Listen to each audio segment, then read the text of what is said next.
Good morning. We're going to call this meeting to order of Atascosa County Commissioners Court. It is a regular meeting being held in the specialty courtroom, Suite 202 of the Atascosa County Courthouse. If you would stand with me for prayer and pledge of allegiance, please. Please bow your heads. Father, we just ask you to give us your presence today, to give each of us here the goal of doing a good job for making decisions about county business, for county employees, for county residents, for county citizens, and for everyone. And every issue that comes before us, that you would give us the wisdom to do the right thing. And we ask this in Jesus' name. Amen. Amen. Please face the flag. I pledge Allegiance to the flag of the United States of America and to the republic for which it stands, one nation, under God, indivisible, with liberty and justice for all. Thank you. Please be seated. Agenda item number 3 is public comments. We have 4 people here who have signed up. Is there anyone else who wishes to speak that has not yet turned in a form that wishes to? If not, we'll cut off applications for public comments. If I read this correctly, all 4 are on the same subject. Each one of you has up to 5 minutes. So since you're on the same subject, if you don't need 5 minutes, please don't take it all, so we can let everyone, so we can keep it kind of concise. But it's all right. It's the public comments, and it's for you to take the time that you're entitled to. So I'm going to take them in the order which we received them. So the first one is Camilla Martis. If you step up to the microphone, please, and just uncover your mask so we can hear you better while you're there. We're properly socially distanced. I think we're proper in some level. All right. Thank you. Please proceed. Good morning. First of all, I want to thank you guys for giving us the opportunity to be here. I just got notice about this agenda item number 8 on Wednesday. I had been talking to my husband about what I had already heard a couple of months ago about this property that sits directly in front of our house, of our home. They've got basically the same frontage as we do, give or take 40 feet. But this project that is up for debate here or discussion directly impacts where I live. I don't know where we're at with this. I don't know if this is the first meeting. I don't know who is leading this or who's here to represent this investor, because I do not call, I cannot say that he has a vested interest in our community. And I'll tell you why here in a little bit.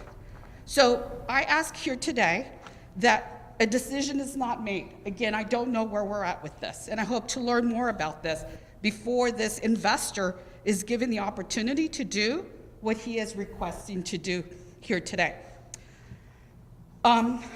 Has this developer been given the approval? Are we just here to say, well, too bad, Camila, you're a little too late. Too bad, community, you guys are too late. We're moving on with this project. We're just giving you the opportunity to speak on it. So I ask again that this is for you all to give us the opportunity to look into it and to do a deep dive. What is this investor really going to do, and what does he stand for? Does he have a vested interest in our community, in our Verdi community? Okay? This past holiday season, Gina and her team, we have a beautiful vintage in Verdi. We've been doing this for 8-9 years. And some of the things that I heard from my friends that I invited from San Antonio is, why do you guys allow that corner property to look the way it does, right? And here we're trying to clean up our community, trying to do best to invite people to come and build their homes and live in our community, yet we've got stuff like this in our community. So what I want to know if this investor is going to do what he did at Matavillas. I've already done some research. I did it 3 months ago. As soon as I heard, I have driven through this property. And how many of you guys are familiar? You can't just do a drive-by and say, oh yeah, I'm familiar with it. You have to literally drive through this community to see what I'm talking about. And for you to see what I see, right? I'm an investor too. You know, I've got property in San Antonio. I've got property downtown historical district. I can't paint my house. I can't change my windows. I have to follow regulations that are instilled. And that's what I'm asking for. This investor, if this investor is going to mirror what Maravillas looks like today, then we really need to look at this. And we really need to ensure that they are enforcing what they say they stand for. When you first drive up, the big old sign says it says that there is a deed restrictions. When I drive by there, I don't see deed restrictions. I know people that live in homes. I've got deed restrictions. I've got property in Rockport. We don't mow that yard. I have 3 pieces of land. We don't mow that yard. They're knocking at our door, sending us a letter saying, you need to maintain your property. They also say that they have a homeowners association, right? When I drive through that community, I don't see that there are laws or bylaws or whatever that are being enforced. So what I want, and I ask you and plead that you take the opportunity if you haven't done so. I've asked these folks here to do the same so that they can understand what I am referring to. What are the bylaws? Do they have a president for the association, right? Have they voiced concerns? And is this investor or this developer, is he answering their concern? Is he fixing or making people remove property that should not be there, that they put on there that do not go with their bylaws? Are the people that live there, are they happy? Have we talked to them? I didn't get the opportunity to do that and say, are you happy? Do you really like this community? Does it live up to what you were promised when you bought this land? Right? What are they saying? Are they happy with this investor? Or is he just a drive-by investor, divided this property into I don't know how many lots, and he's gone? Because if you do drive, it might pass my 5 minutes. If you drive by this property, half of that buildings, they look abandoned already, and it's less than 2 years old. If you drive by this property, you'll see culverts. I'm familiar with culverts because I've had to put culverts in my properties that I own. And those culverts do not meet a good standard. They're just sitting out there. I've got pictures for you to see. Where does all that water go? There is no consistency in that. I want you to look at the consistency of the placement of those mobile homes. Are they consistent? They're I'm not. going to have to ask you to wrap up, please. Okay, so there's a lot of setbacks. There's a lot of abandoned homes. There's slabs that have been started, have not been completed. Again, I ask that we really look at what is going on here, and I am asking that we table this, that we do not tell them, yes, move on. I am all for development. I'm for, the Atascosa County coming in, developing communities, but not like this, and not directly in front of my house. Because if we allow this to continue, it's gonna happen in front of your house, in front of your house, and in front of your house. And I don't like it. I don't. And I ask you, please, please, table it and let us get involved. And let's put restrictions. If they are gonna have them, let's put the restrictions and they need to live up to. LNO has a big building right down the street. It's abandoned, lots of grass. There is nobody's doing anything about that. They're coming in, they're taking over properties, and then they abandon, they leave shop, and they leave them there. And we don't want that to continue. I worked for the US Census this past year, and I drove throughout the whole county, and it's sad to see the conditions that some people live in. The mobile homes, the trash, the abandoned cars, all of that. Please do not allow this to continue. All right, thank you very much. Thank you so much. Next is Armand Weiser and Gina Weisar.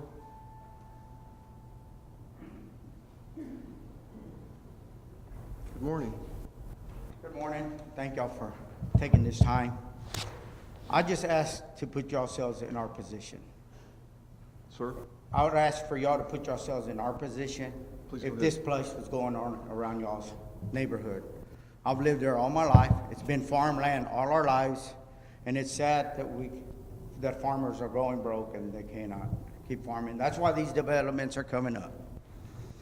But my understanding is, they say there's 44 homes are gonna come up on 30 acres.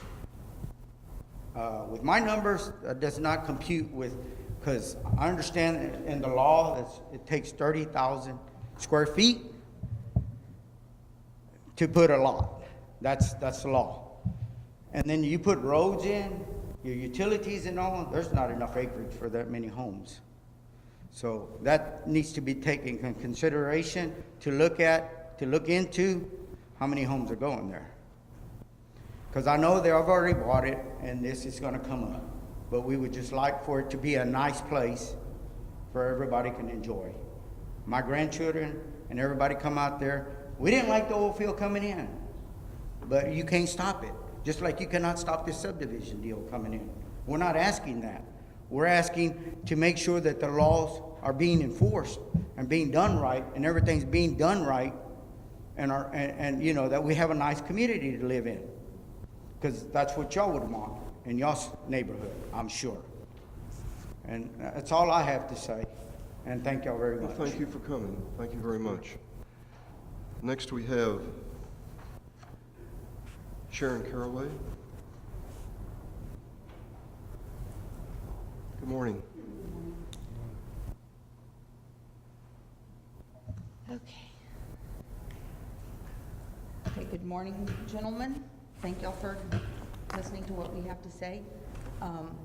While there are many concerns that need to be addressed regarding this new subdivision, I really feel that the safety of everyone involved should be a top priority for the residents and the new residents that will be coming in and the existing neighbors that are there.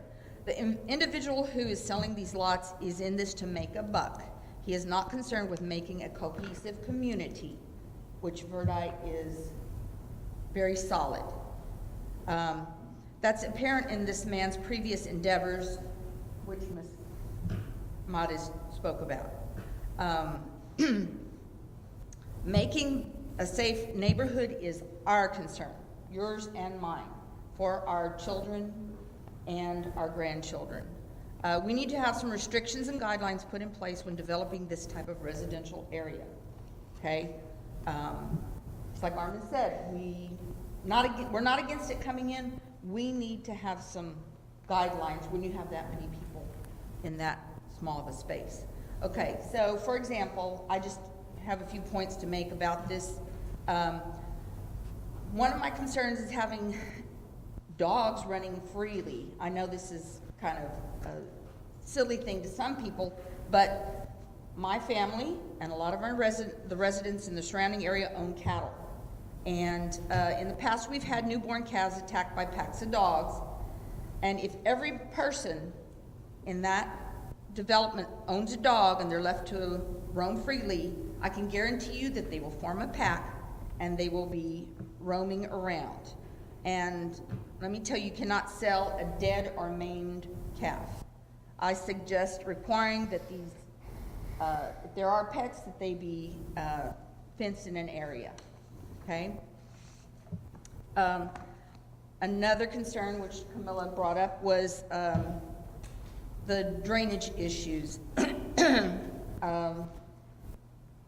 We're on the high side of the development, but neighbors next to there will for sure probably be having issues with, you know, are the roadways, driveways, and buildings that are going to be put in there, are they going to be they're not going to be soaking, the water's not going to be soaking in the ground, so you're going to have some kind of flow somewhere. Where's it going? You know, what's going to happen with that? And has the developer had a proactive plan put in place to address these issues? Okay. Another concern is, are there any kind of restrictions when you have people that close together? Is it going to be allowed for people to just burn their trash in a burn barrel? Because that's what happens out in the country. But I can tell you, we've got hay stored across the road because we live directly across from this place. I don't want people burning their trash. These people are idiots. I'm sorry, but they just don't have common sense. We need to have restrictions on that things like that cannot be allowed for the safety of all concerned. And I hate to say this, but our beautiful community of Verde does not want an eyesore of potential Shalimar or Primrose. Your job as elected officials is to keep that from happening, okay? There's things we can do, let's do them. My point is, and I'll wrap it up, we need to have zoning specific for any such development, whether it's in my neighborhood or anywhere else in this county.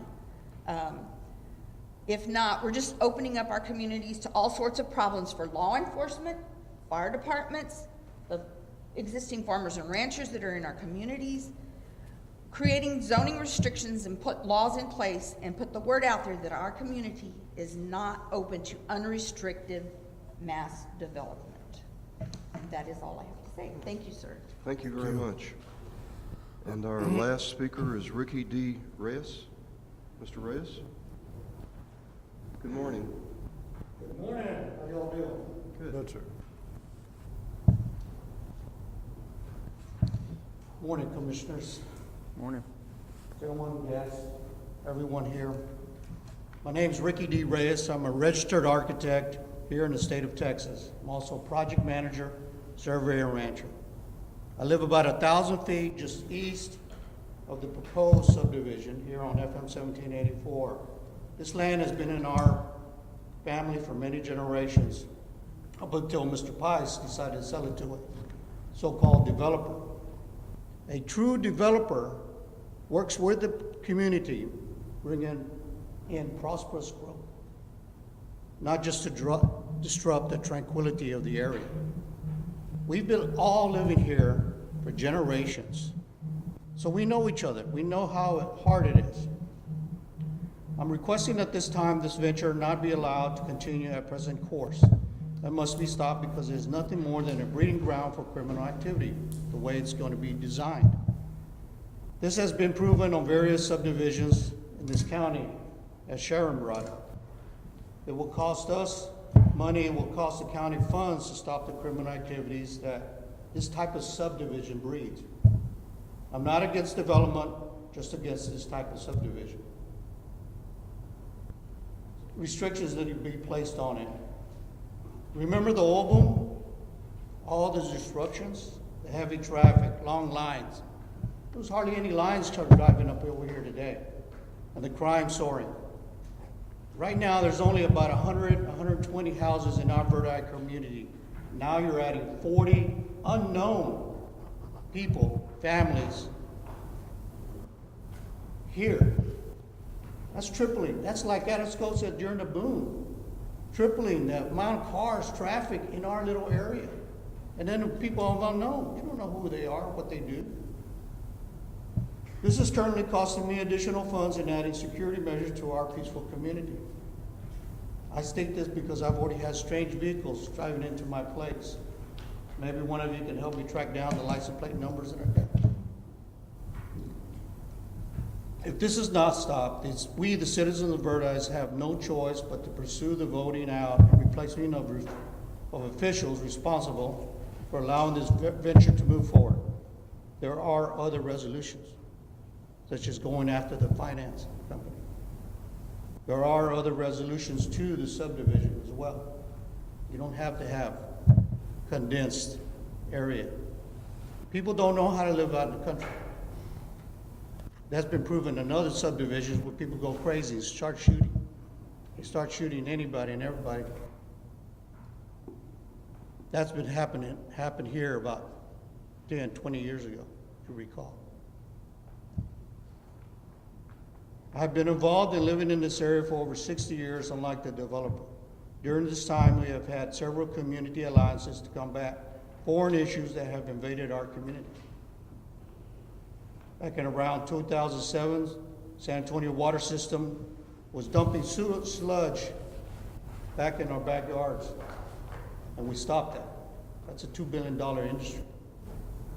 In 2008, that same coalition and other state coalitions that we formed together stopped the towing of major roadways. Yes, our little community was involved in that. In 2017, I was also involved in Not Just Us. That's when that sand mine, we push it out further away.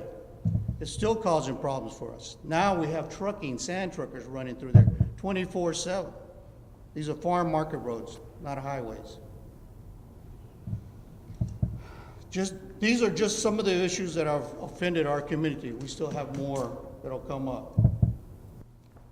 Here in Atascosa County, and I consider that my community, Atascosa County, we all lived out in the country. Various industries have caused noise pollution, light pollution, land pollution, and it continues. All while concurrently destroying this beautiful area they have, our water, plain and simple Mother Earth. And with no regard to communities who have peacefully lived here, like Black Hill. And on and on. As an architect, I'm glad to provide my services to mitigate these types of conflicts in our Atascosa County community. Again, I ask that this project not be stopped on its current course and pursue other resolutions. This has happened before. Thank you. Respectfully, Ray Ray. Thank you for your comments. Thank you for coming. Thank everybody for their comments. I'd just like to say that I didn't cover the rules before we started, but I want to recap them now just so everyone understands that our rules restrict interchange with the court between the commissioners, myself, and people that are speaking. However, if you'd like to stay until we address agenda item number 8 and see what takes place on that, you're more than welcome to stay. And at that time, we can discuss some of these issues among the court. So I just want to give you an idea of how this would proceed. So we're ready to move forward with, I see, Roger, you did get here, so we'll go ahead with yours now. You said he was running late and we were going to move it, but he got here in time. So this is a report from our Roger Garcia, who's our fire marshal and our emergency management coordinator. Morning. So we're still in that first tier of vaccines. It's all nurses and hospital staff right now. It's just hospital staff right now. I'm gonna get the compile the list of all firefighters that need to get it next, and we should be on the next bracket for that. A lot of people have mixed feelings on the vaccine, so I know if we've got 10, we're probably not gonna have 10 people that want to get it. So I'm sure it'll go pretty quick once we get past the nurses and stuff. We still got PPE. We're ordering PPE left and right, as much as we can get, in hopes that we can curve this back down to what we were before, because we're still sitting a little high. The hospitals have received the vaccination, including Methodist South, which was provided to them by the Methodist system in San Antonio, so it came out of the Bexar County allotment. Yeah. And there is a shipment of Moderna coming to Atascosa County for 1,200 units. It's going to be for specific providers, such as the EMS, which... That's who's getting it right now. Yes. EMS has been... It's 1,200 units, and it's divided up between 4 of the providers that have signed up. Only the providers who have signed up in Atascosa County will receive vaccine. Yes, sir. So if anybody has a doctor or a medical association that isn't signed up, I've been putting in my column, and we put on our emergency management page, the link for any provider to sign up to get on the list to receive vaccines.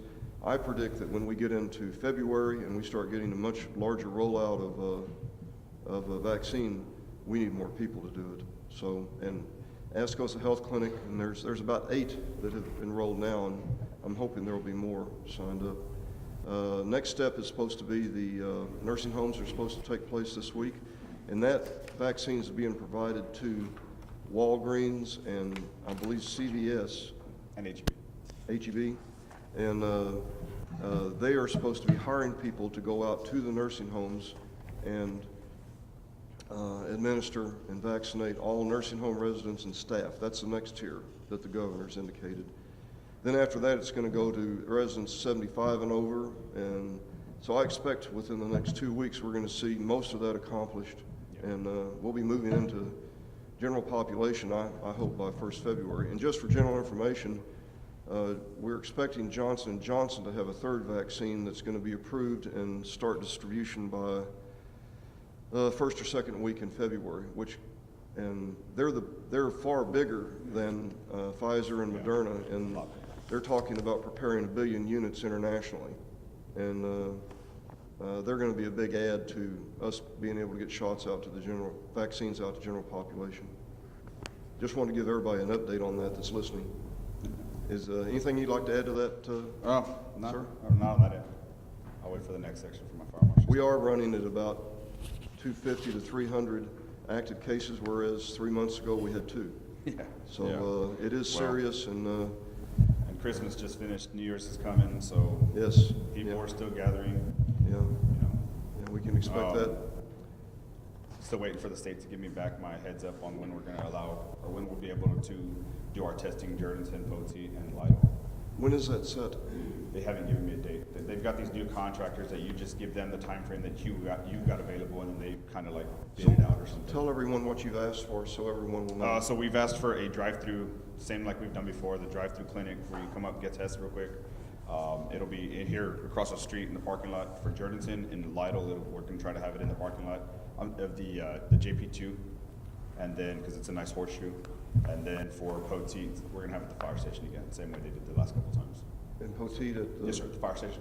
At the Yes, sir. volunteer fire Yes, sir. department? Yeah. Okay, well, thank you for As trying soon to as we set get that those up. dates, like I said, as soon as we get those dates up, I'll push them out to y'all in an email, and then we'll push them out on the Facebook page on the fire marshals and the EOM.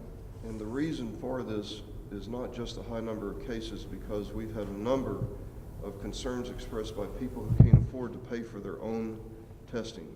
And this is paid for by the state, and we think it's important for anyone that's low income or anyone that can't afford the testing or doesn't have insurance to have a way to get tested now in the middle of all of this, so we're pushing forward with it. There's no other reason for it. Yep. Any questions for Roger from the court? Thank you very much. Yes, sir. Appreciate your work. Are you feeling okay? Roger had it. Oh, yeah. I feel better. You had a pretty good dose of it too, didn't you? Yeah, I lost my smell. Can you see? Glad you're doing better.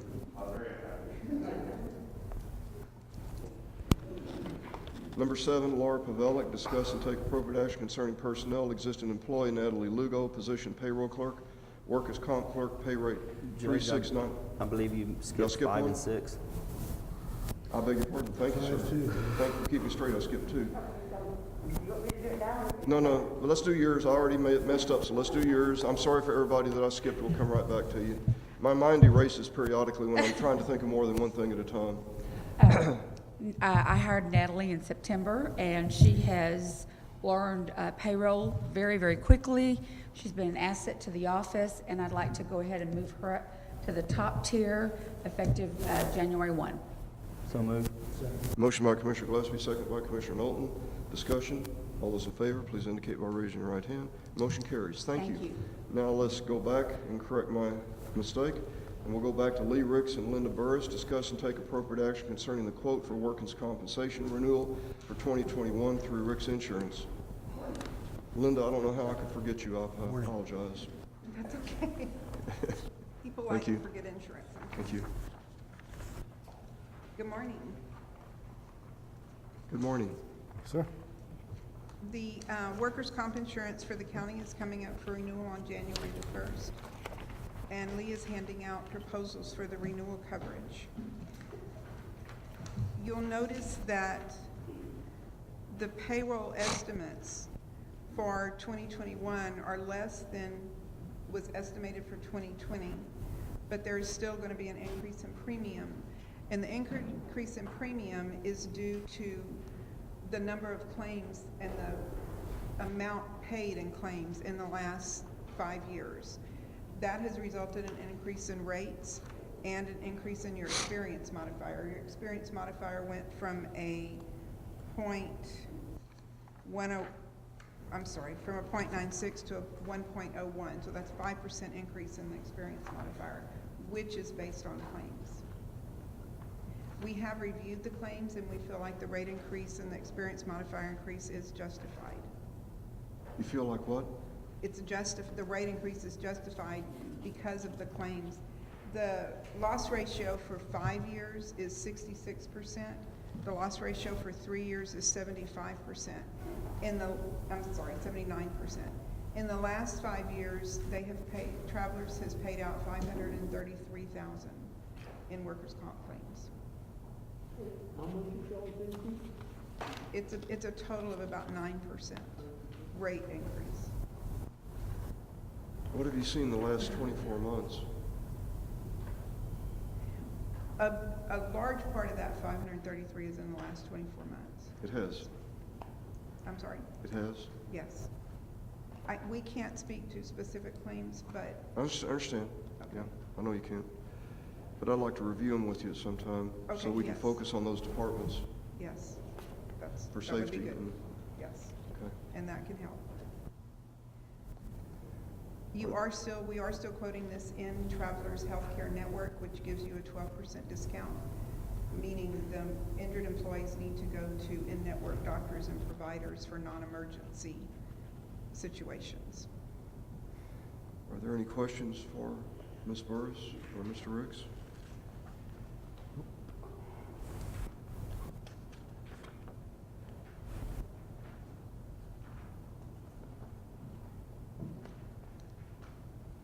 We have competitively bid this in several years, but when we went to Rick's, we saved a substantial amount over the others that we were presently with and that we bid at the same time, and they've been very competitive. And I must say their service has been still outstanding, and we've had problems with that with previous vendors. And Travelers and Rick's Insurance has been a tremendous help to us in processing these claims. So I recommend approval. I can't, that's not a motion. I'll make a motion to accept. Motion by Commissioner Gillespie, second by Commissioner Knowlton. Discussion, questions, comments? All those in favor, please indicate by raising your right hand. Motion carries. Thank you very much. Thank you. We appreciate what you do for us.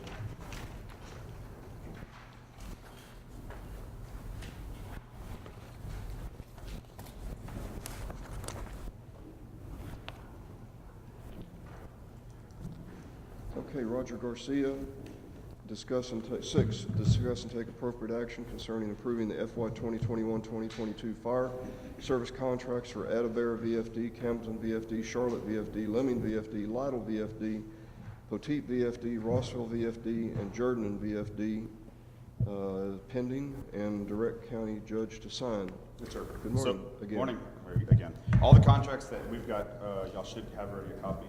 We're turned in already, signed by all the departments. There was no change in the contract from last year.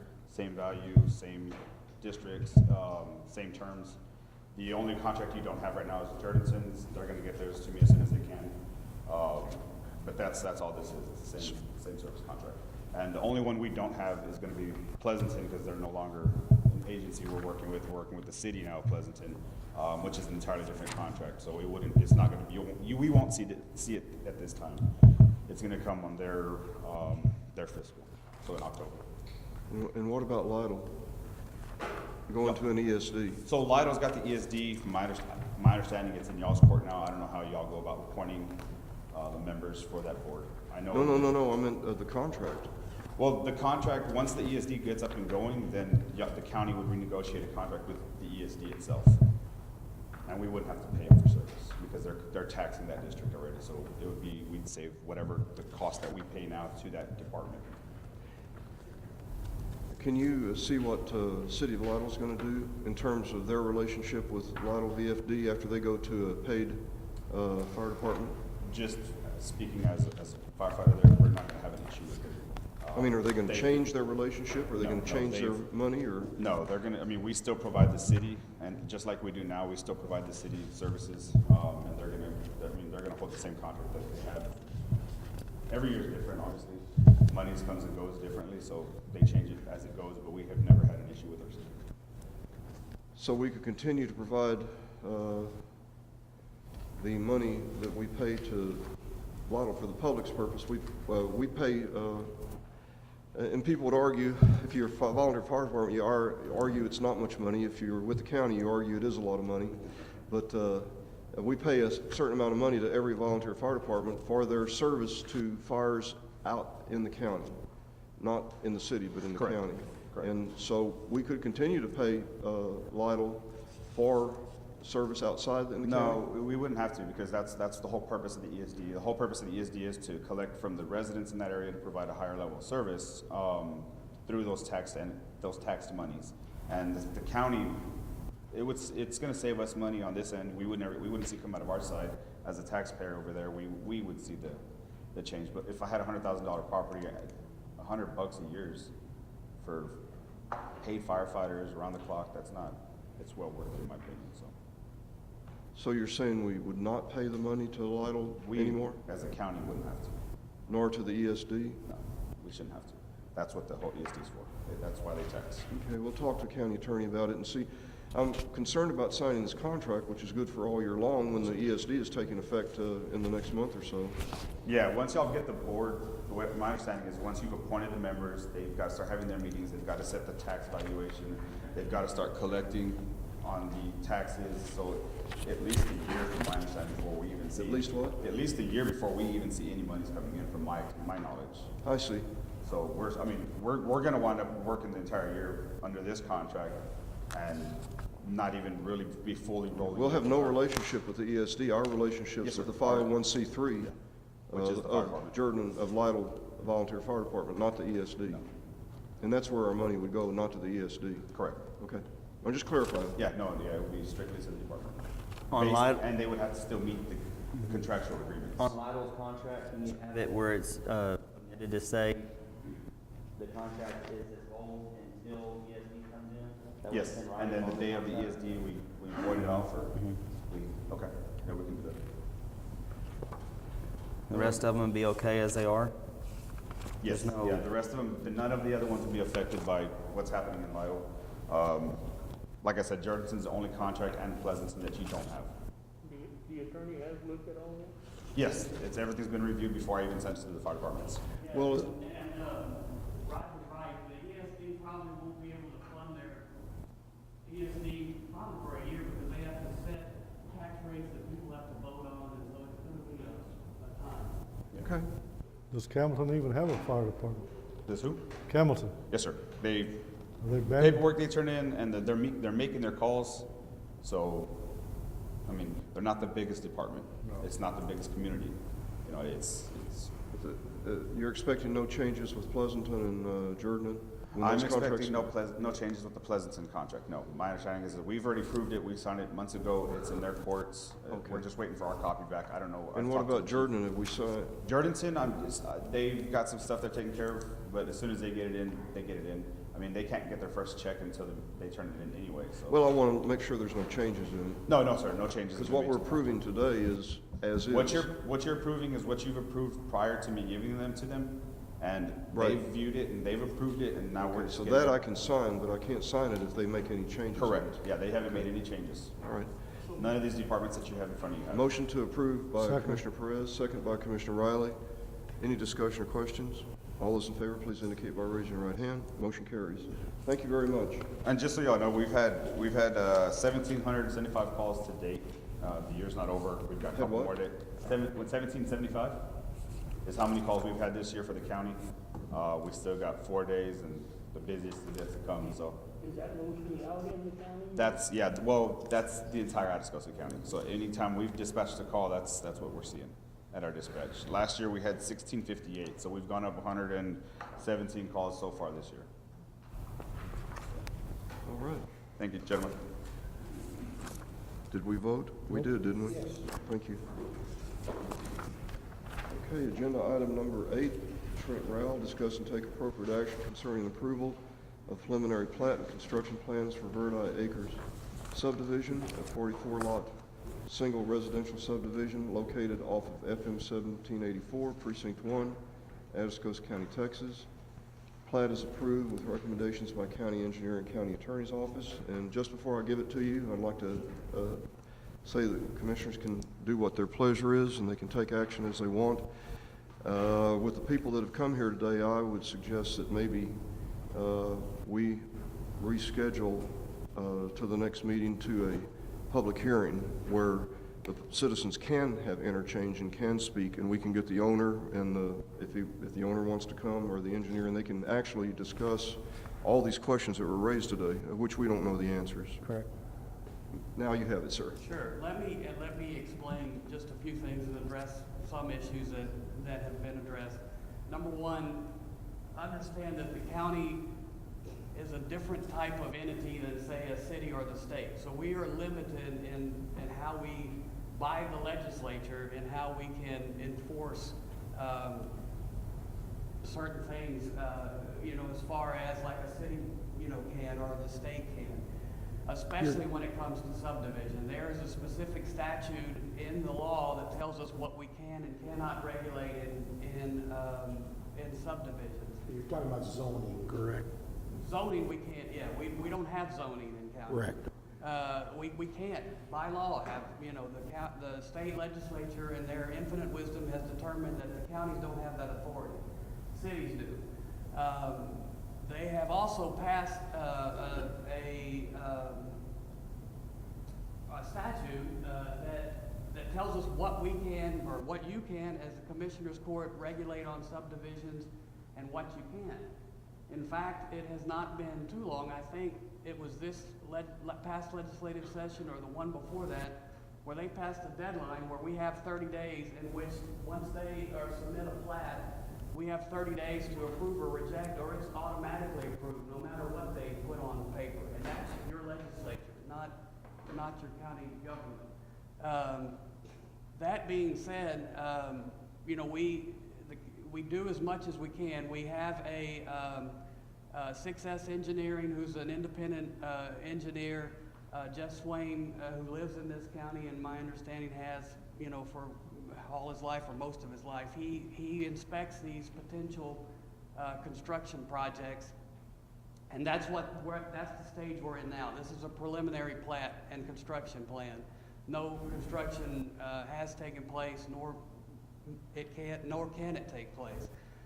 Jess has gone out and examined the area. He has some recommendations as far as, and that's attached to y'all's packet, and we would only recommend it being approved based on following those recommendations about some of the pavement, and specifically that he doesn't want a clay pavement because that might create some management problems in the future, because also the legislature has deemed that if the developer puts up the right amount of bond and does the right amount of things, the county then has to accept the roadways, and the county's going to be responsible for maintaining those roadways.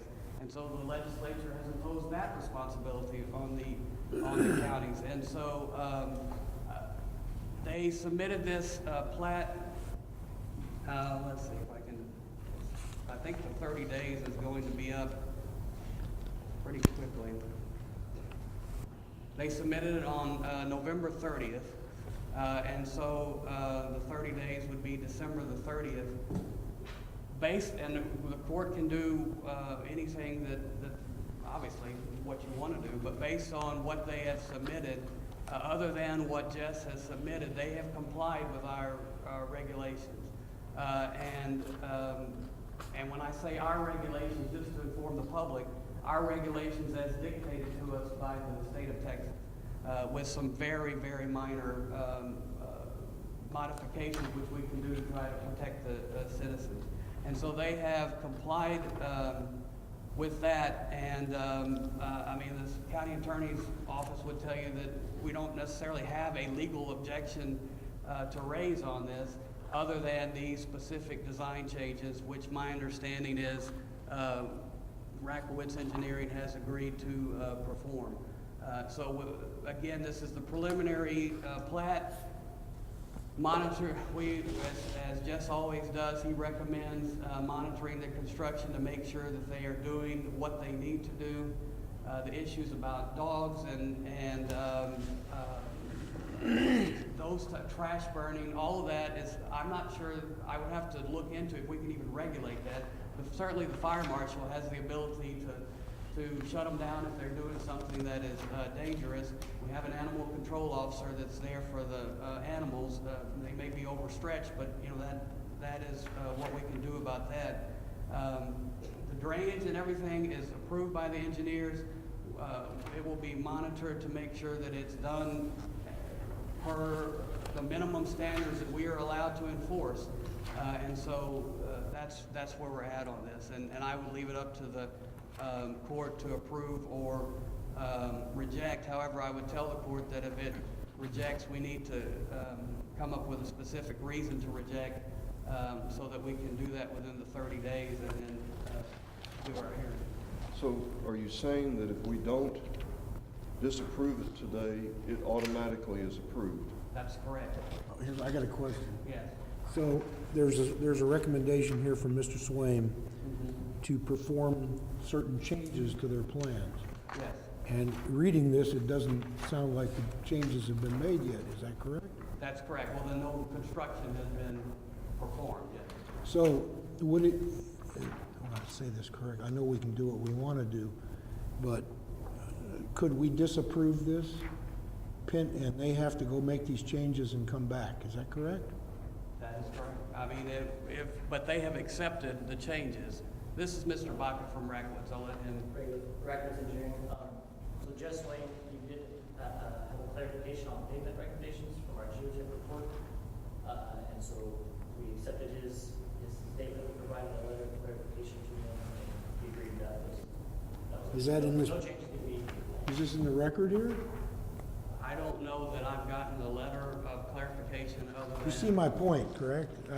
I'm not trying to, So from Jess Lane's letter, there was one clarification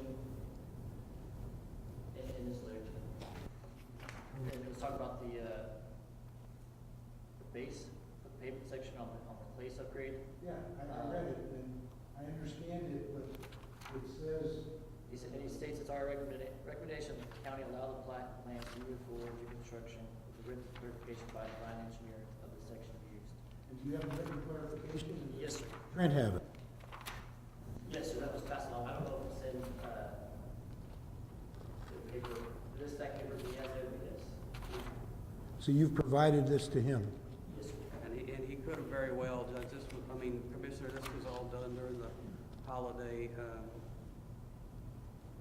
season, so I can check my emails and for sure, you know, so that, but if it's passed, subject, to this letter, then it would not be done without, you know, without this, amendment to the plan.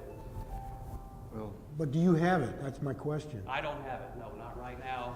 I can look in my email and tell you if I have it. No, I Did you send understand, that I to me? just, If he says he sent it to me, he sent it to me, but I will check and, as soon as I can pull out my phone and do so. well, it's my feeling that we need more information on it based on all the questions that have been brought up by the public. And a lot of these answers need to be addressed, and so, I do want to clarify to the residents, speaking up. So Trent is correct. So the county does not have zoning, so they do not have control over what a developer does with a certain piece of property, whether it's single family residential, whether it's a full yard, things like that. So the county. I'm quite aware of that. I was speaking though, and you interrupted me. What I'm saying is that there's no reason we cannot disapprove this and put it back on the next meeting for approval with a public hearing so that these folks can get their answers. That's my only point. I'm not saying, And I'm that just was my saying that we need more question. information. Right. So from our standpoint, so that, to answer the question specifically, the county doesn't have zoning. So whether it's a mobile home park or it's a $200,000 homes or it's a local yard, the county does not have a zoning to enforce whatever deed restrictions those are. And so for being a design engineer here, the property, we look at it as building appropriate roadways and drainage infrastructure for the county code. So what we've done, we've taken the subdivision ordinance from the county, applied that to the property for the roadway construction and the drainage.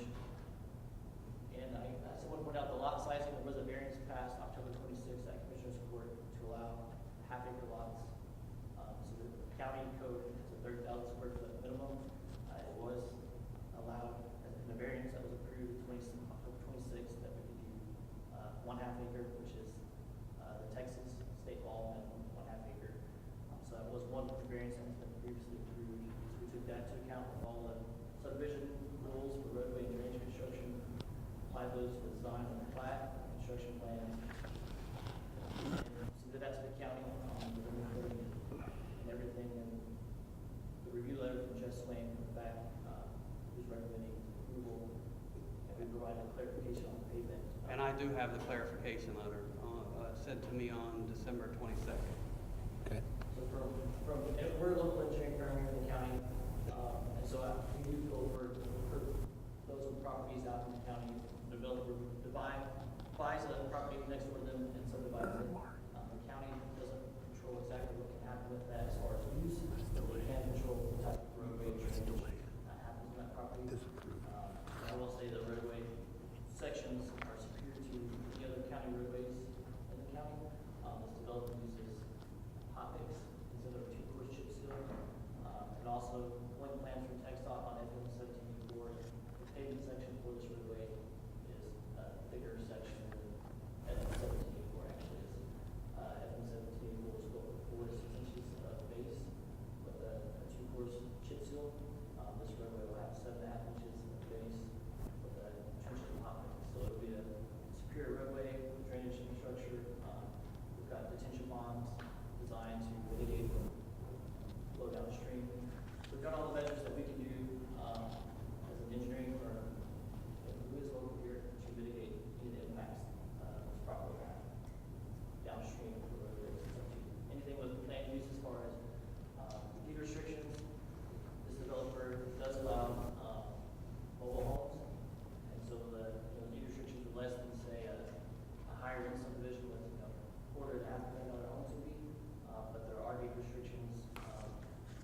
Mobile homes have to be a certain year of manufacture, things like that. I don't have those specifically, I'm not required by the county to provide, so that's something that we can definitely provide. I'm sure the developer would be willing to provide. Ray, you said there is a detention pond on here. Where, this little thing, I can't read it, it's too small. Where's it at on here? Check. Not behind the paper. I understand that it's designed in the subdivision to keep flooding from happening, but what's to say off of this, I can't see nothing on it. Yes, sir. Where's it located for the, It'd be on the back of block 10 through 13. so it's gonna be right here? Yes, sir. Okay, so this property that's right here, are they gonna be in damage or need of their properties if that over breaches and runs out? So it's been designed to handle the 100-year storm event. So the flows being released are less than the existing flow is right now from the property. On the actual construction plan side of things that were submitted with the project, we have, I'm listening, go ahead, I just wanna see some numbers on this one.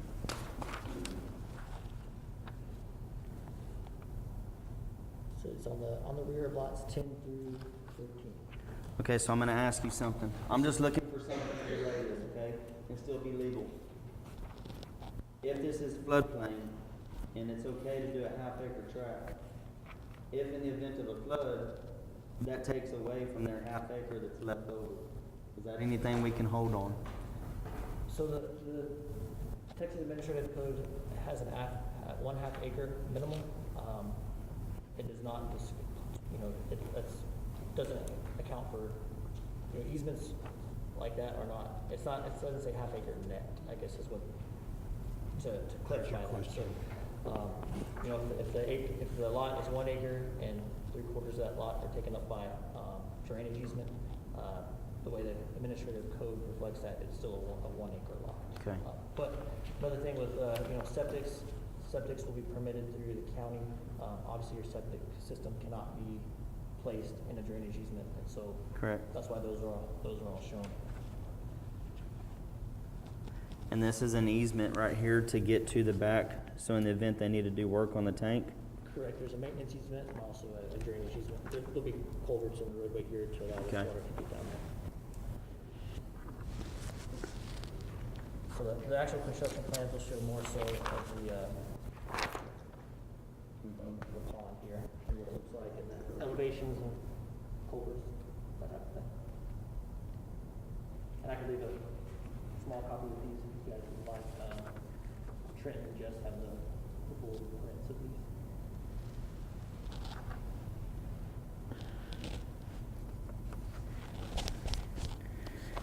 Well, I'm gonna speak on behalf of being a resident in Atascosa County myself. I do have one of these subdivisions across the road from my house I grew up in and my business. It is not what I dreamt it to be. I'm disappointed in it.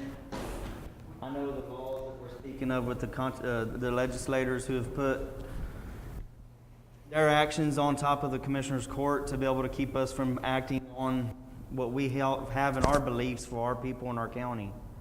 I don't like none of that, but there are rules, and that's what we were given because we were under the population of 50,000 at the time of the setting of it. We take a chance. If we delay this, they put it through regardless. But I feel this is in my precinct, and the right thing for me to do is to stand, to be firm. I make a motion we delay any forward movement. You have to, Commissioner, may I suggest that, according to the county attorney, what we need to do is disapprove it today. Correct, yeah. Because if we don't disapprove it, it's gonna go into effect automatically, and that we reset it for approval at the next, meeting. And my purpose is to try to flush some owner out of the woodwork to come talk to these Yes, people. because I do have answers myself on how this is taking action. I'm not gonna downgrade the living style of anybody. I'm not gonna compare it to another places, but, I'm not sure if the homeowners association is being enforced. I've got questions of that. Who even enforces that? I don't know. You know, I don't know. And to what degree do we from the outside have the right to speak up and say, hey, I don't like the way that fence looks around that house? I don't know if it's our decision to say that because it's a Privacy Act kind of deal. private property. Private property. Without doing something in the wrong of illegal, if we can just disband this from moving forward, I think we're better off. So his motion is to disapprove. Is that correct? Yes, my motion is to disapprove. Okay, we have a motion to disapprove and Second. reset for the next regular meeting. Correct. With personnel here, with the developers, to be on hand for a hearing where they can talk Okay. with the public. All right? Second it. And second by Commissioner Riley. And is there any objection to me adding a hearing prior to this, public hearing, so that these folks can come I think we need to. address somebody directly We on need their to. concerns? Yes. That's my goal in trying to do Yes. this for them. I feel it's the only way we can make a difference is if we get the people involved as well. Because as legislators have stated, our hands are tied. Yes, and I'm not denying the fact that we may have to approve this, but sometimes we could, we might be able to get certain concessions to be made to the neighbors and the others if we can get the owner involved in it and get it into a public hearing status. That's what I'm trying to do. Okay. Then we have a motion and a second. Any other comments or discussion? All those in favor, please indicate by raising your right hand. Motion carries. Thank you very much.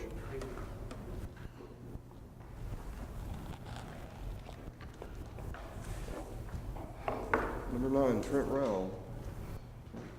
We're making you work this morning, Mr. Rowell. A, discuss and take appropriate action accepting results of November 3rd, 2020 election regarding the formation of Atascosa County Emergency Services District Number 1 and enter an order creating said district. Mr. Rowell. Okay, as the commission is aware, and we just discussed the Lytle, outside of Lytle, the residents voted overwhelmingly in favor of creation of the first ever Atascosa County Emergency Service District. Once that election has occurred, it is up to the Commissioner's Court to recognize that act has occurred and that forms the Emergency Service District. And I believe y'all canvassed the votes quite a while ago, and so that has been achieved, and so this is just a formality that the law requires to recognize the creation of the, and I don't have my paper right in front of me, but the Atascosa County Emergency Service District Number 1, I believe is what is titled. Move approval. Motion for approval by Commissioner Knowlton, Second. Second by Commissioner Riley. Discussion. All those in favor, please indicate by raising your right hand. Motion carries. Item B, discuss appointing 5 emergency service commissioners to serve on the board for the Atascosa County Emergency Service District Number 1. 3 commissioners to be appointed to two-year terms, and 2 to 1-year terms, beginning January 1st, 2021. This is, again, this is the first time I've been involved in this, and so the statute, which is section 775.034, talks about appointing 5 members until January the 1st. And then once January the 1st rolls around, appointing 5 more. Well, I mean, there's no logical reason for that as we are on December, whatever today is, the 28th. But we do need to appoint 5 board commissioners, I think they call them. Let's see.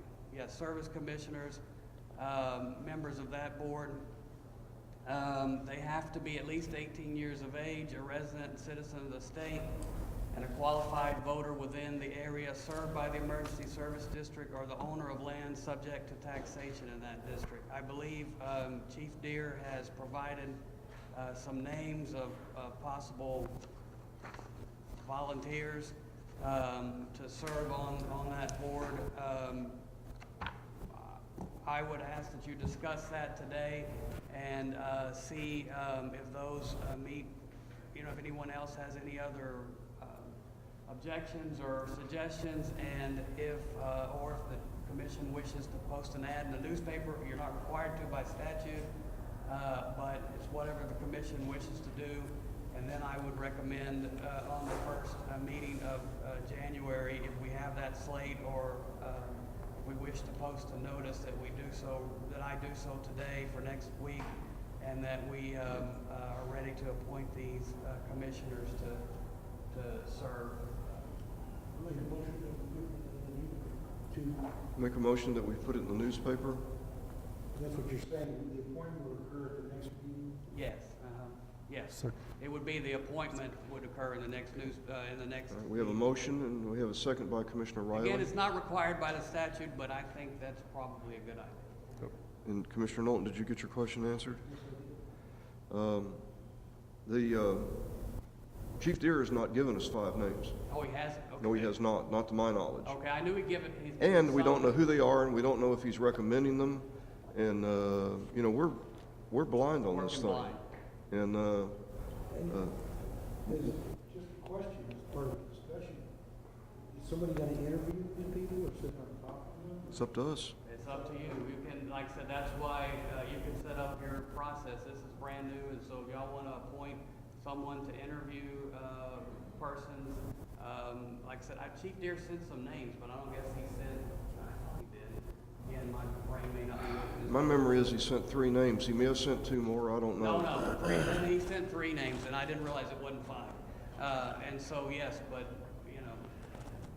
Well, in just another discussion point about the process, so we put it in the paper and you're gonna get you're gonna get the applicants. Mm-hmm. And then, are we gonna set a process to interview them, or? Again, it's up to y'all, but yes, I would think that would be a proper way to do it, yes. And is there a deadline by which we have to appoint them? No, there's no deadline. So wouldn't the process be run the ad and then have a meeting to interview these people? That would also That would be my work. suggestion. Would you amend your motion? So amend the motion to, we run the ad, reset it for next Commissioners Court meeting to review applicants and set up an interview process. Right.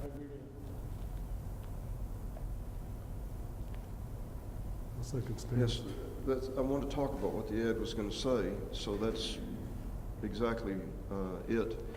The ad is to request applications for this. And the qualifications are that they must be a registered voter, they must live in the ESD. Is that right? Yes, or a qualified voter, or they own land subject to taxation. So they have to either be, which I would assume probably those two are the same thing, but Not necessarily. So they either have to be a voter in the ESD or they have to own land subject to taxation in the ESD. So you could have someone who owns land that's not a voter or vice versa. And they have to be over 18. Those are the only qualifications that list in the statute. Well, if they're a registered voter, they'd have to be over 18, hopefully. Yes, that's true too. Hopefully. Yes, well. In most cases. We're presuming, yes. And still alive. And still alive. Yes. Well, that's a good one, Again, too. depends on what you want. All right, we have a motion and a second to purchase an ad in the Pleasanton Express. Pleasanton Express is the one that now serves Lidle, that's correct. Okay. And I would also probably send that ad directly to Chief Digger to tell him, to have whoever he wants to make applications as well, and however else we can publicize that. You said it will be in the Lidle Leader? The Lidle Leader is no longer with us. Oh, it's not? But isn't there a Medina Valley Times or something that covers them? I don't know the answer to that. I know Pleasanton covers it. I will check. Robbie's saying yes. The Medina Times? Okay. Divine News, that's what it is. I think being it covers that area, we need to, I think Pleasant Express is adequate. I don't know that I've ever seen a copy of the Divine Times. I have, they're in the HEB, Are they? HEB and Lidle? yeah. Well, because Lidle splits itself into so many counties, I don't have the doubt that there's a number. But the Lidle Leader is no longer. No longer, yeah. Okay.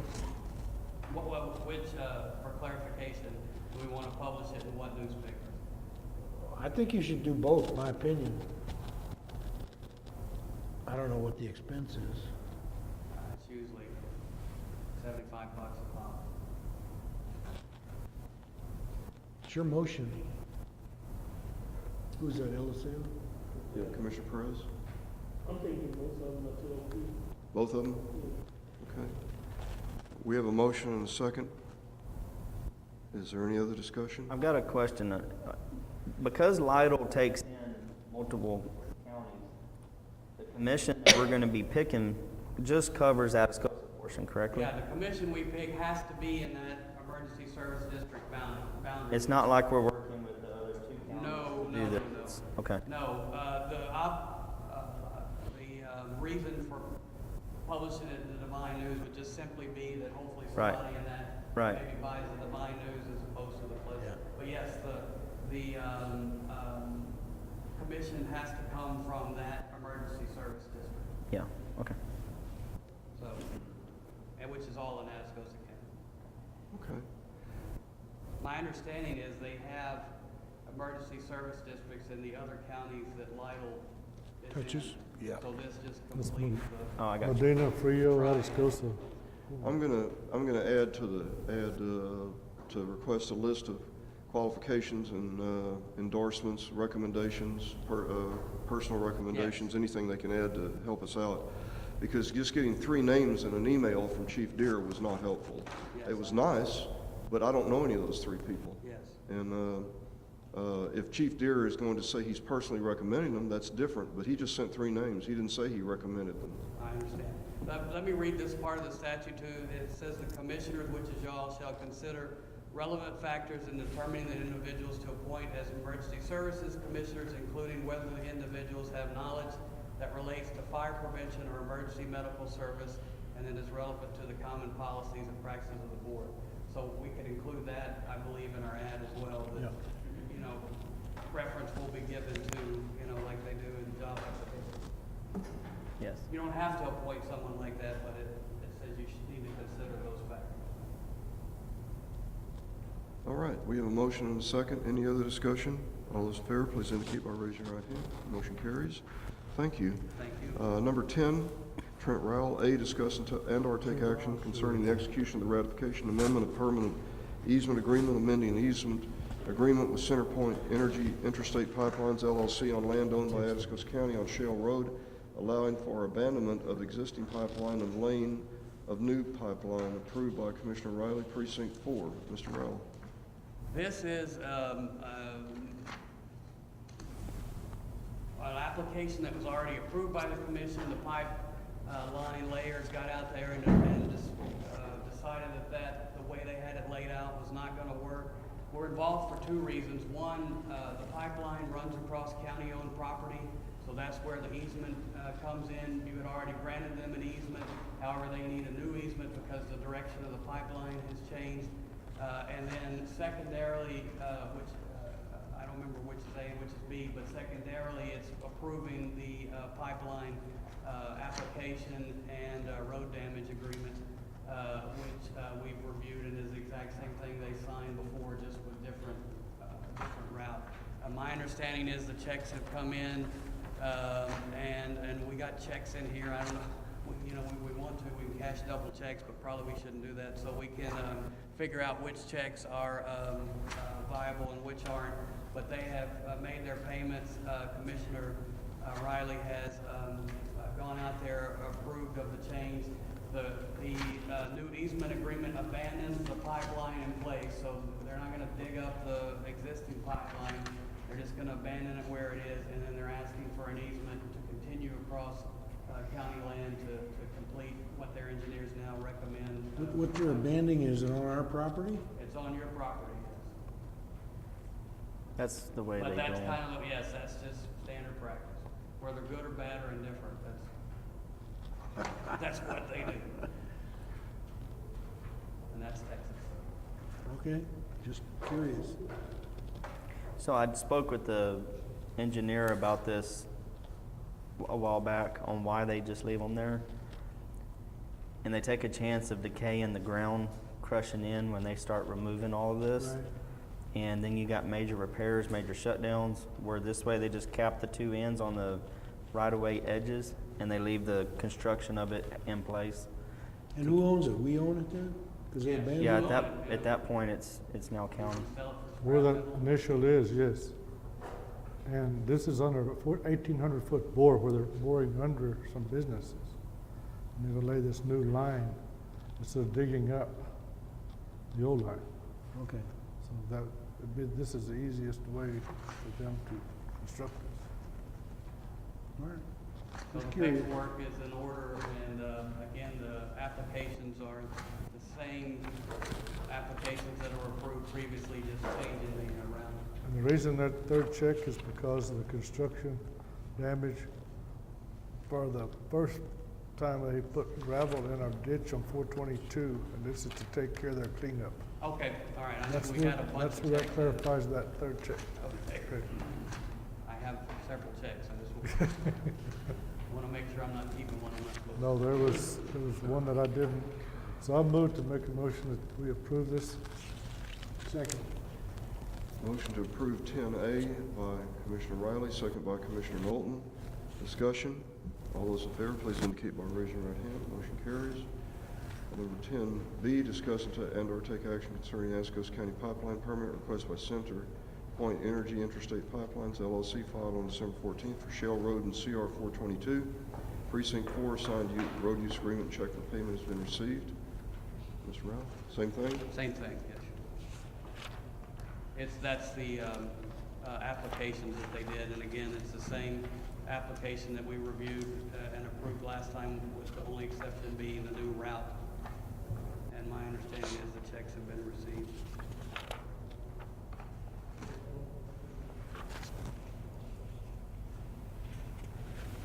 Do we have a motion for approval? So moved. Motion by Commissioner Knowlton, second by Commissioner Perez. Discussion. All those in favor, please indicate by raising your right hand. Motion carries. Thank you.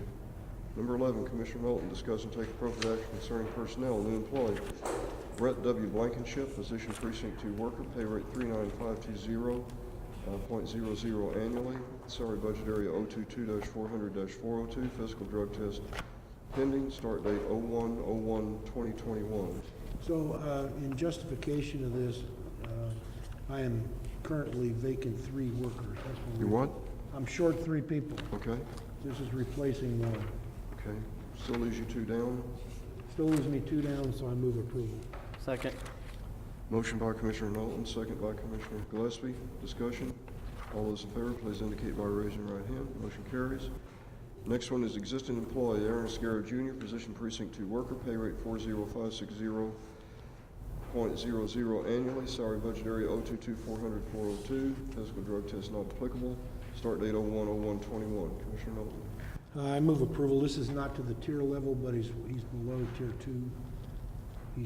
This is his second year. Second. Motion by Commissioner Milton, second by Commissioner Gillespie. Discussion or questions? All those in favor, please indicate by raising your right hand. Motion carries. Next, existing employee Donovan Garcia, position foreman precinct 2, pay rate 51480.00 annually, tier 2, salary budget area 022-400-402, physical drug test not applicable, start date 01/01/2021. Commissioner Milton. Move approval. Mr. Garcia has proven himself quite well. This I takes have a him to- question on this one. I thought me? we agreed. We have a motion. Do we have a second? Sorry. Second by Commissioner Gillespie, motion by Commissioner Milton. Commissioner Riley? I thought we agreed not to give raises, during this time to existing employees. I don't remember that. We all agreed during the COVID pandemic, we were gonna not give raises to our employees, hold them where they were. I don't remember that. Well, it's my recollection that we said there'd be no budget increases and that there could be tier increases within Yeah, it. within Ms. the tier Lavelle, do you increase? remember? Yes, but, okay, so I don't, what I don't have the tier information. I don't think we here for This is Not- not the tier information that I have. I didn't think we had a tier. You didn't think what? Then we have a tier for 51,000. Well, I got a budget for a foreman that's quite a bit above this. I know, I have a 14-year foreman that's not making 4,000 less a year than this guy. That's your problem. I mean, I don't know what you guys are doing, but Do you have the budgeted figures? This What- is the only tier information I have, doesn't have. Let them see it. I mean, I'm not saying it wasn't approved, I just was never given anything. You currently have the budget to cover pay absolutely, increase. yeah. So if this is you're not tier, going- if this is tier 2, then tier 1 for this job would be 53,480? That's the top 2,000. budget, yes. Yeah, okay. So then that's what's in your budget line? Well, I don't have it with me, but Yeah, yes. yeah, okay. Actually, when he replaced him, he was, I'm trying to remember back, but the budget was Well, the 53 tier or policy something. is just for all categories to be, this is just what she writes up every year, but the tier category is the policy that was passed by Commissioners Court is, you take the budgeted amount would be tier 1 or 3, top amount. Well, this is not up to date either because we increased these. But see, nobody ever gave, I didn't ever give those numbers. This is not up to date. Do we increase these in May or, I don't remember when. What is the top rate, tier 1 or tier 3? I don't, it's opposite of what I think tier two is probably. Tier one should be is- the top. Tier 3 is the top, I think. No, tier 1. I think Tier 1's the top. Okay, so tier 1 would But be this the is not- budgeted rate, the county budgeted rate. And then tier 2 would be $2,000 less than that. So if the budgeted county rate is $30,000 or $60,000, it would be $2,000 less than that to go to, at tier 2. That tier 2 would be $58,000 and tier 3 would be $56,000. It's a $2,000 break on each one, and it's totally up to the supervisors and commissioners court what they want to bring their people in at or set them at. So what is it for tier 1? Well, tier 1 is the budgeted amount that's on the budget. Those numbers are not accurate though, LSL, because, huh? Can I look at this? But that's not everybody, and she just takes various categories and puts them in there. That's not everybody in there, in the county budget. We approved different numbers back in May. I don't remember what they are now. It The wasn't- top one is 43. You raised your people to 39 a couple weeks Yeah. ago. We should be I able to raised mine pull back in May. and those numbers should have been amended when we passed that, wouldn't they? They were. We signed. So we can pull those and look at them.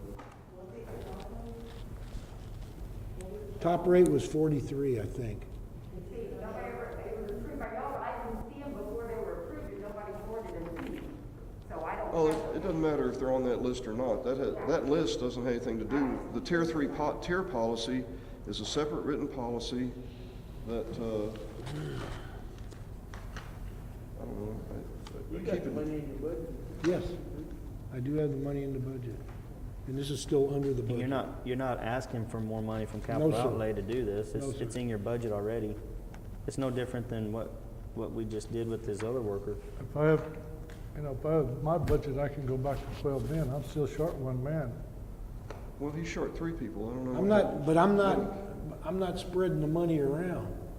The budgeted amounts are for the workers. I'm not taking whatever I got left over and spreading it around. It's No. for the individual people. The workers, for example, the precinct workers, the top tier is 43. I don't care if I got two vacancies, I'm not taking that excess money and moving it to other workers. Those 2 positions are staying open. What is the top tier for the phone? For the foreman's 53. In my budget, I don't know what. It should be 2,000 over this one if this is tier 2. So you got a better budget than we have. I thought all the numbers were adopted across the board when it was done in May by I'm y'all. not sure it is because the foremans were different for each precinct. that's what I'm saying, I never got Yeah, they are to different. see that. Yeah, I know, it's not the same line number. Maybe we need to get this all settled. Come up with You a, have to get with the auditor or go to your budget and pull your But current if budget you pull your figures. current budget, you'll see what your budget is yeah. for. Now, what I did was when I started, I asked for everybody's pay schedule, each employee. I have that and I bumped, and I thought I was well within, but it seemed like you just blowed mine out of the water. You know. That could create problems with your phone. Yeah, it's gonna be a problem if they find out. I got a 14-year man that's not making that, and your man's a 2-year man. No, he's 4 years, but, Well, as a foreman. yeah. Okay, we have a motion and a second. Do we have any other discussion on the motion? All those in favor, please indicate by raising your right hand. Opposed? One opposed, Commissioner Riley.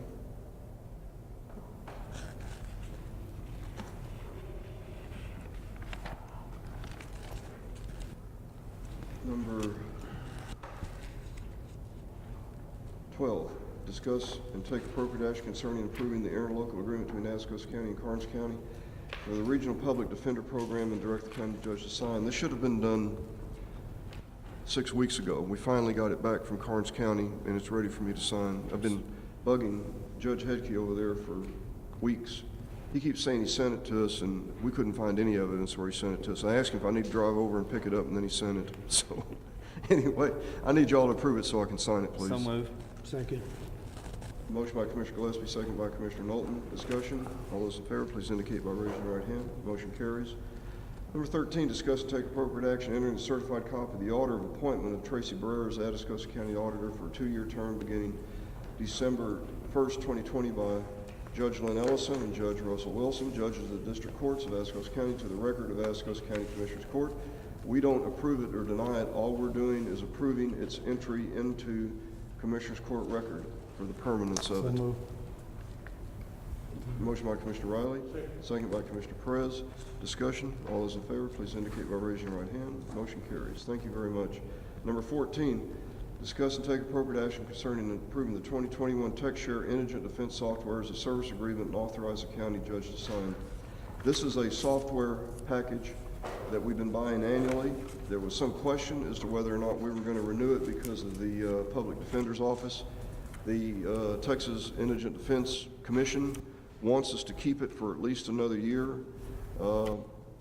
because we're going to be in a transition stage between the Public Defender's Office appointing Indigent Defense Counsel and between us doing our courts. We're going to have a transition because they don't have enough attorneys right now. They've hired enough attorneys, and they've committed at this point to take on 25% of our indigent defense appointments in felony and misdemeanor court and juvenile court, but not all of them, and they will be phasing that in as they hire more attorneys. Molly, and this is, cost is divided 50-50 between Atascosa and Wilson County. And Molly Zertucci, who is the coordinator for this, is paid. Her salary is divided between Atascosa and Wilson, and we're going to continue paying her for about probably up to 6 months, and then we're going to transfer her over to employment at the, it'll be between now and 6 months. I'm not sure what the date is, but she's agreed to go to work for public, for Texas Rio Grande Legal Aid as an employee to determine appointments.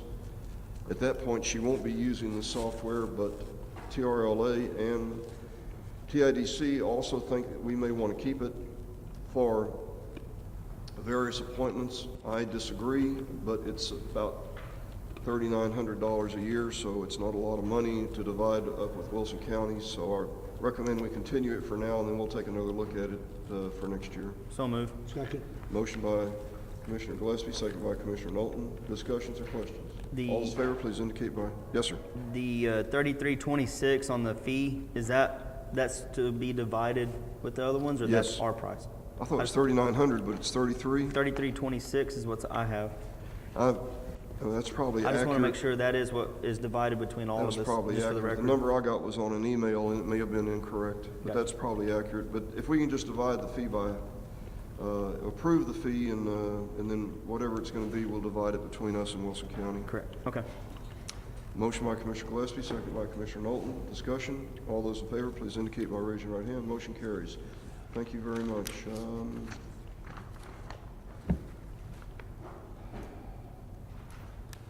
Number 15 is Tracy Barrera, discuss and take appropriate action concerning the payment of $58,271 and 92 cents to Stryker Flex Financial and the payment of $5,127 to Big Check's Trailer World. These items are charged to the EMS budget.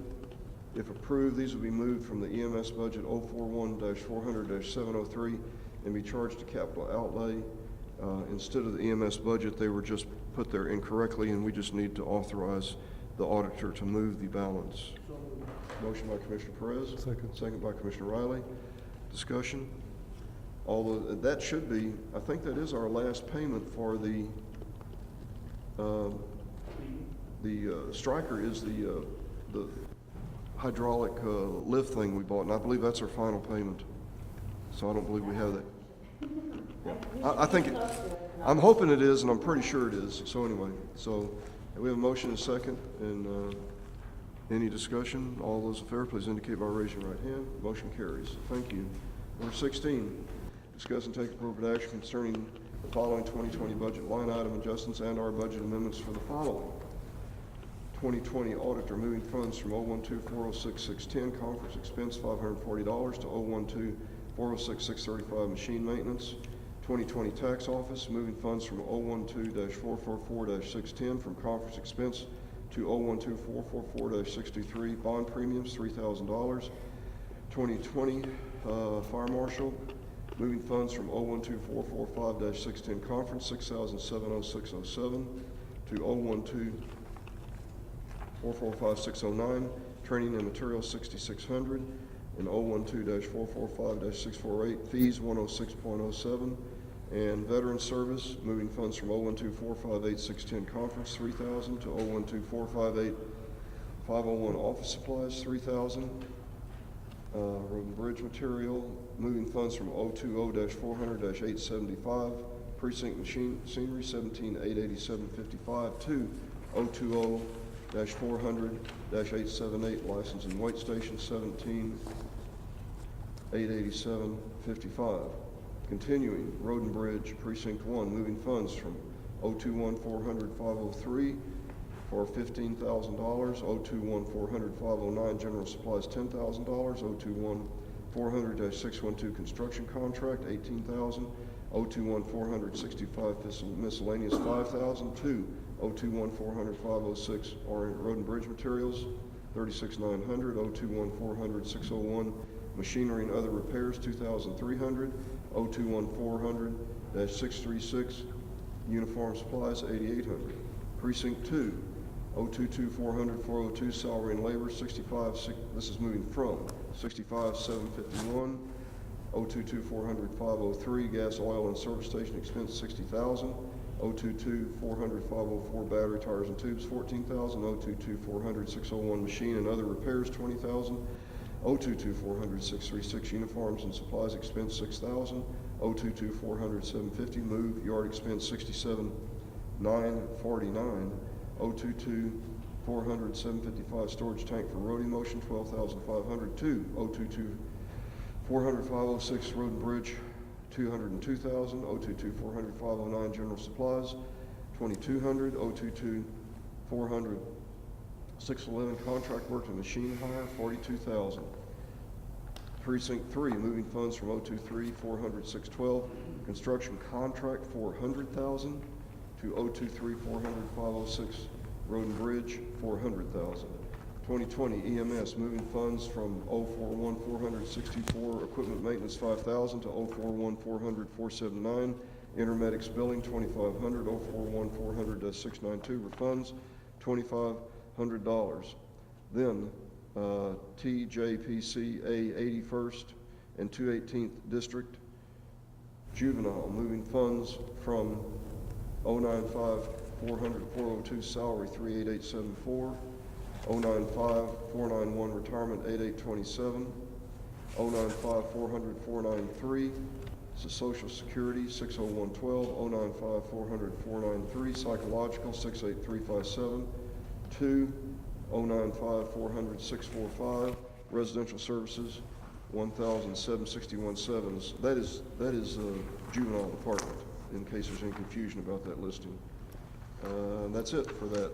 So we need a motion to approve those changes. Please. Motion by Commissioner Knowlton. Second. Second by Commissioner Gillespie. Discussion. All those in favor, please indicate by raising your right hand. Motion carries. Number 17, discuss, review, and take action to accept and approve any invoices and payroll. We have a payroll to approve here for $2,072,200.25. Anyone care to look at it? And we don't have any live checks, is that right, Cindy? So everyone signed these already? Make a motion to accept all bills to be paid and payroll. Motion by Commissioner Gillespie to approve, second by Commissioner Knowlton.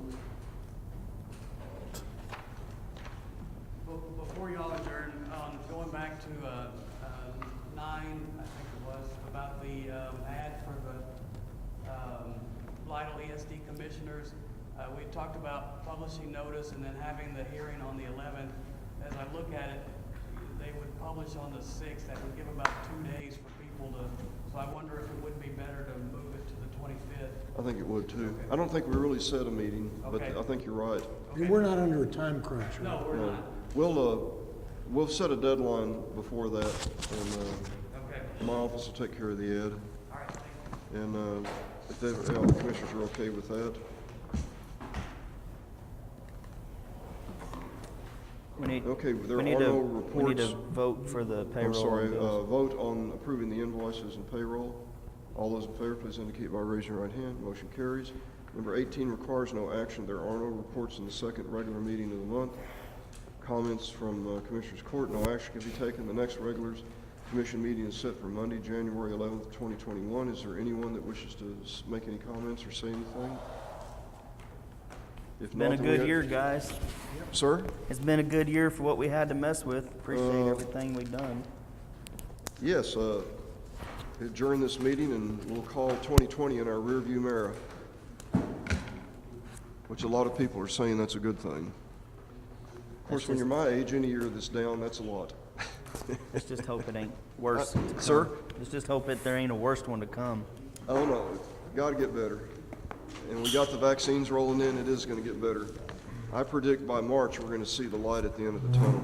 There's a note on your door. You need to go read it. Okay. Okay. There was one when I came in this morning, it's not that one?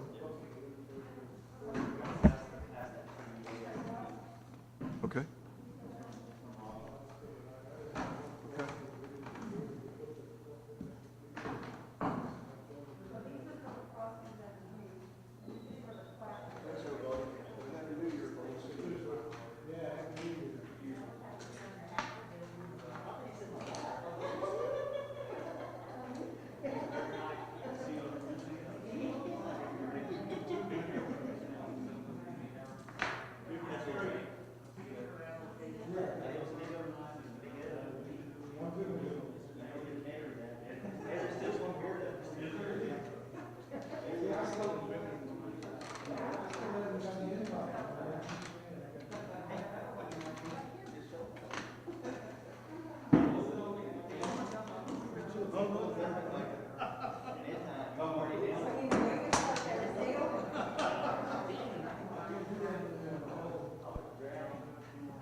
But tomorrow.